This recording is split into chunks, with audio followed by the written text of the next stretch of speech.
అసలు పరువు అంటే ఏంటి? నాకు వారం రోజుల నుంచి దీని గురించి తెగ ఆలోచిస్తున్నా. ఎంతసేపటికి నాకు ఈ పరువు అని అనగానే పరువు హత్యలు, కులాంతర వివాహాల వల్ల జరిగిన పరువు హత్యలు ఇవే గుర్తుకొస్తున్నాయి. అసలు దాంట్లో ఏముందా అని చాలా ఆలోచించిన తర్వాత నాకు గుర్తొచ్చింది ఏంటంటే, ఇప్పుడున్న ప్రెసెంట్ సొసైటీలో సరే లవ్ ఇంటర్ కాస్ట్ మ్యారేజే అనుకుందాం, వాళ్ళని కాదని నీ క్యాస్ట్ వాడికే ఇచ్చి చేసావు.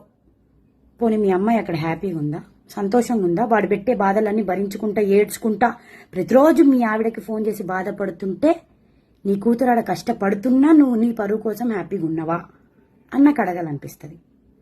అండ్ ఇంకొకటి, పరువు అంటే ఏంటి? నీ అంతట నువ్వు బిల్డ్ చేసుకున్న ఒక నేమ్ని అబద్ధాలు చెప్పకుండా, వేరే వాడికి హాని చెయ్యకుండా, వేరే వాడిని హింసించకుండా ఒక మంచి రెస్పెక్ట్గా ఉన్నప్పుడు నీ పరువు ఎక్కడికి పోదు. అంతేగాని కులాంతర వివాహం చేయగానే పరువు పోయిద్ది అని ఫీల్ అయిపోయి వాడిని చంపడం కాదు.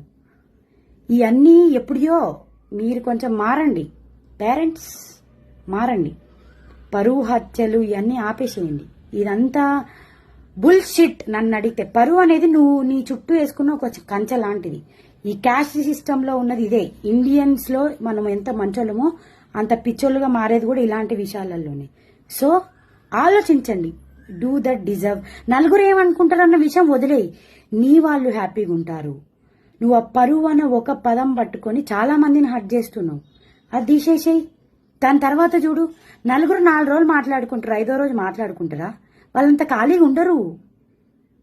వాళ్ళ గురించి నువ్వు ఆలోచించకు, నీ గురించి ఆలోచించు, నీ వాళ్ళ సంతోషం గురించి ఆలోచించు, అంతే. నీలో ఉన్న మంచితనాన్ని పోగొట్టుకున్న రోజు నీ పరువు పోతుంది అని ఫీల్ అవ్వు, అంతే.